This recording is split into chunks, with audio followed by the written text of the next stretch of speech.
Hello my dear students, good evening to all of you.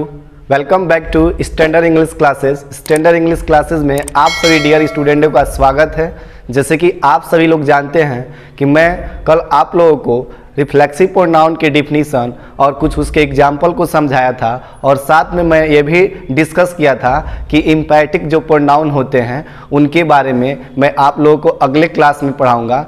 तो आज इस class में हम जानेंगे कि इम्पैटिक प्रोनाउन क्या होते हैं और इम्पैक्टिक प्रोनाउन का डिफिनीशन क्या होता है और इम्पैथिक जो प्रोनाउन होते हैं और रिफ्लेक्सिव जो प्रोनाउन होते हैं इनमें क्या अंतर होता है, इन सब चीज़ों के आज के इस क्लास में हम जानेंगे।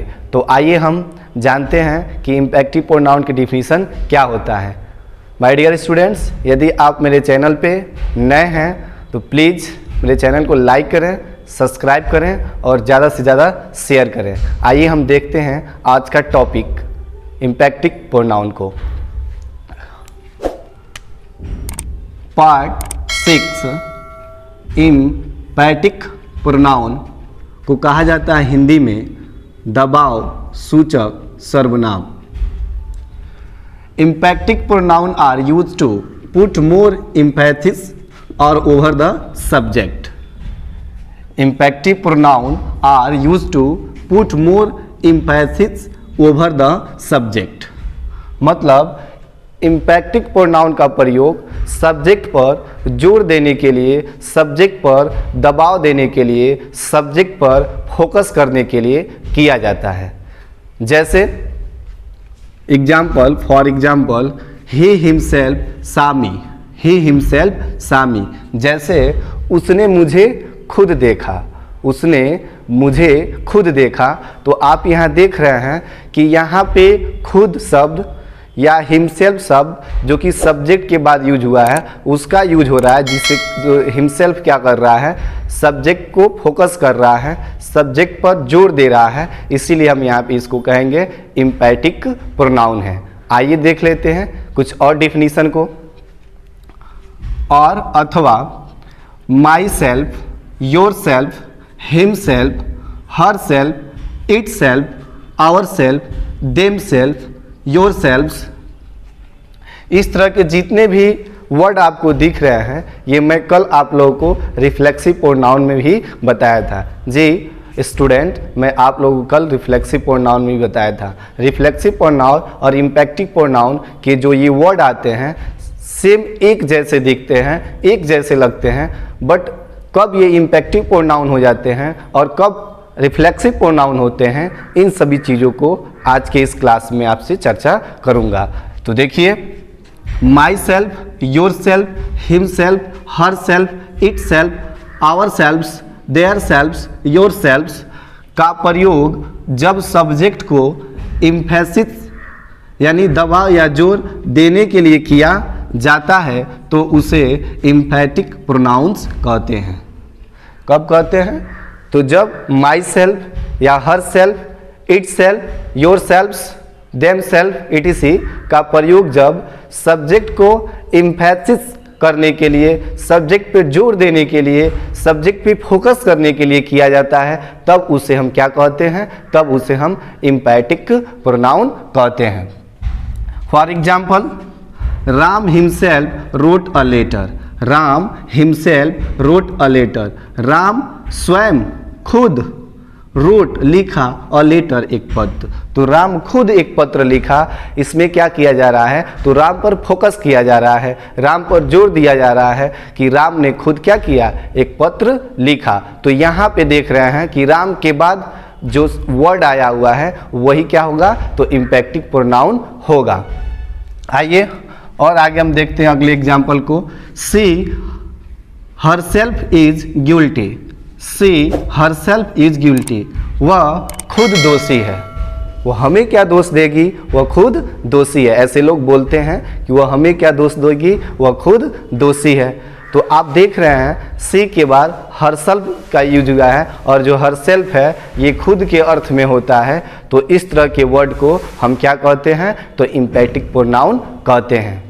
मैं उम्मीद कर रहा हूं कि आप सही लोग मेरी लैंग्वेज को समझ रहे हैं, मेरे डिफिनीशन को समझ रहे हैं और साथ में मेरे एग्जाम्पल को भी समझ रहे हैं। आइए और देखते हैं।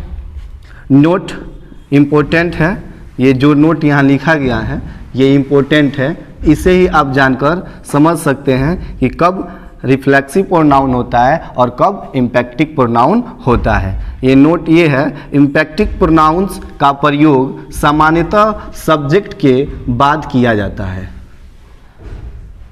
जे स्टूडेंट, इम्पैक्टिक प्रोनाउन का जो प्रयोग होता है वो सामान्यतः सब्जेक्ट के, कर्ता के तुरंत बाद होता है।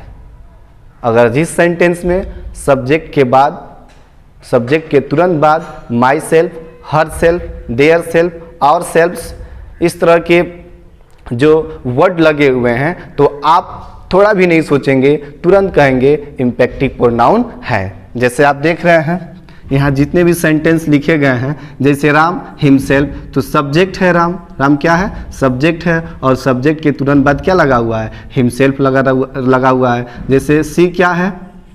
तो सी भी सब्जेक्ट है और सी के तुरंत बाद क्या लगा हुआ है? हिमसेल्फ लगा हुआ है।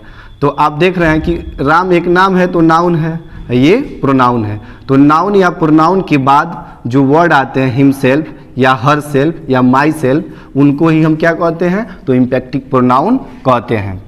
ये भी एक आपका डिफिनीशन है कि सब्जेक्ट के बाद, जब सब्जेक्ट के बाद तुरंत ये वर्ड आते हैं हिमसेल्फ या हर सेल्फ या माई सेल्फ, तो उन्हें हम क्या कहते हैं? इम्पैक्टिव प्रोनाउन कहते हैं। तो इस नोट को आप समझिए, इम्पैक्टिव प्रोनाउन का प्रयोग समानांतर सब्जेक्ट के तुरंत बाद किया जाता है। मैं उम्मीद कर रहा हूँ कि सभी लोग समझ रहे हैं। कल के मैं क्लास में रिफ्लेक्सिव प्रोनाउन को पढ़ाया था, तो रिफ्लेक्सिव प्रोनाउन और इम्पैक्टिव प्रोनाउन दिखने में सेम लगते हैं, इसीलिए जो है रिफ्लेक्सिव के बाद मैं आप लोगों को इम्पैक्टिव प्रोनाउन को बता रहा हूँ, समझा रहा हूँ, ताकि आप सेंटेंस में देखकर कंफ्यूज ना हो कि कौन रिफ्लेक्सिव प्रोनाउन है और कौन जो है इम्पैक्टिव प्रोनाउन है। रिफ्लेक्सिव प्रोनाउन होगा तो तभी himself, theirselves, ourselves, herself, itself लगेगा, लेकिन इनका जो यूज होगा कहाँ होगा, कैसे होगा, आइए हम देखते हैं। डिफरेंट बिटवीन इम्पैक्टिव और रिफ्लेक्सिव प्रोनाउंस। जी, डिफरेंस बिटवीन इम्पैक्टिव और रिफ्लेक्सिव प्रोनाउन। दबाव सूचक और रिफ्लेक्सिव प्रोनाउन यानी निजवाचक सर्वनाम में अंतर। आइए देखते हैं इनमें क्या अंतर होते हैं। तो पहला इसका अंतर, इसका अंतर तो कई होते हैं, लेकिन जो मोस्ट अंतर होता है यहाँ पे मैं लिखा हुआ हूँ। पहला इसका अंतर होता है, इसका प्रयोग स्वयं, खुद या आप ही के अर्थ में होता है। किसका प्रयोग? तो इम्पैक्टिव प्रोनाउन का प्रयोग जो होता है वह स्वयं, खुद, आप ही के अर्थ में होता है। जैसे आई माई सेल्फ बीट हिम, मैं स्वयं उसे पीटा, मैं स्वयं उसे पीटा, मैं स्वयं उसे पीटा। तो आप देख रहे हैं सब्जेक्ट के तुरंत बाद माई सेल्फ आया है, तो इसे हम क्या कहेंगे? तो इसे ही हम इम्पैक्टिव प्रोनाउन कहेंगे, इसे ही हम इम्पैक्टिव प्रोनाउन कहेंगे। आइए रिफ्लेक्सिव प्रोनाउन का देखते हैं क्या होता है। तो इसका प्रयोग अपने आप को के अर्थ में होता है, अपने या आपको अर्थ में होता है। जैसे ही हर्ट हिमसेल्फ, वह अपने आप को चोट पहुंचाया, वह अपने आप को क्या किया? तो चोट पहुंचाया। तो यहाँ देख रहे हैं कि यहाँ सब्जेक्ट के बाद हिमसेल्फ का प्रयोग नहीं हुआ है, बल्कि वर्ब है, ये वर्ब का प्रयोग हुआ है, और वर्ब के बाद जो है ये हिमसेल्फ आया हुआ है। तो यहाँ पे इस शब्द को हम क्या कहेंगे? तो इस शब्द को यहाँ पे हम रिफ्लेक्सिव प्रोनाउन कहेंगे। यहाँ पे इस शब्द को हम रिफ्लेक्सिव प्रोनाउन कहेंगे, ये रिफ्लेक्सिव है। और यही शब्द जो है अगर सब्जेक्ट के बाद आता तो हम उसे क्या कहते हैं? इम्पैक्टिव प्रोनाउन कहते हैं। जैसे आप देख रहे हैं इसमें सब्जेक्ट के बाद आया हुआ है। तो आप सीधी से समझिए कि रिफ्लेक्सिव और इम्पैक्टिव प्रोनाउन में क्या डिफरेंट होता है। तो जब इम्पैक्टिव प्रोनाउन होगा तो ये my self, their self, her self या इट सेल्फ जो आ रहे हैं वो सब्जेक्ट के बाद आएंगे। अगर रिफ्लेक्सिव प्रोनाउन होगा तो ये जो माई सेल्फ, देयर सेल्फ आ रहे हैं ये ऑब्जेक्ट के स्थान पे आएंगे, सब्जेक्ट के बाद नहीं आएंगे। तो आइए मैं फिर से एक बार रिवाइज कर देता हूँ। पार्ट 6, इम्पैक्टिव प्रोनाउन, दबाव सूचक सर्वनाम कहते हैं हिंदी में। Emphatic pronoun are use to put more emphasis over the subject. Emphasis मतलब होता है जोर देना, दबाव देना। फॉर एग्जाम्पल, ही हिमसेल्फ सा मी, वह खुद मुझे देखा। अथवा myself, yourself, himself, herself, itself, ourselves, theirselves, yourselves का प्रयोग सब्जेक्ट को इम्पैथिक्स यानी जो दबाव देने के लिए या करने के लिए किया जाता है, तो उसे हम इम्पैक्टिव प्रोनाउंस कहते हैं। For example, Ram himself wrote a letter, Ram स्वयं एक पत्र लिखा, राम खुद एक पत्र लिखा। आप देख रहे हैं राम के बाद हिमसेल्फ आया, इम्पैक्टिव प्रोनाउन है। अगर यही हिमसेल्फ यहाँ आता, ऑब्जेक्ट के स्थान पे आता, तो वो रिफ्लेक्सिव प्रोनाउन हो जाता।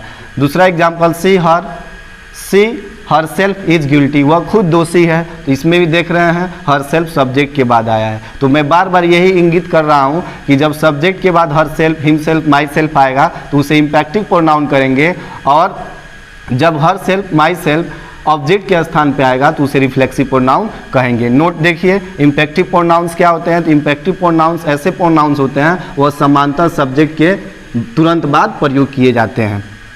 डिफरेंट बिटवीन इम्पैक्टिव प्रोनाउन और रिफ्लेक्सिव प्रोनाउन, तो देख रहे हैं इसमें क्या अंतर होता है। तो इम्पैक्टिव प्रोनाउन का जो हिंदी अर्थ होता है वह स्वयं के, खुद के या आप ही के अर्थ में होता है, और रिफ्लेक्सिव प्रोनाउन का जो हिंदी अर्थ होता है उसका प्रयोग अपने या अपने आप को ही अर्थ में होता है। तो इस तरह से मैं उम्मीद कर रहा हूँ कि आप सभी मेरे डियर स्टूडेंट्स मेरे इस टॉपिक को समझ गए होंगे। यदि समझ गए हैं तो प्लीज़ मेरे इस वीडियो को लाइक करें, सब्सक्राइब करें और शेयर करें। थैंक्स।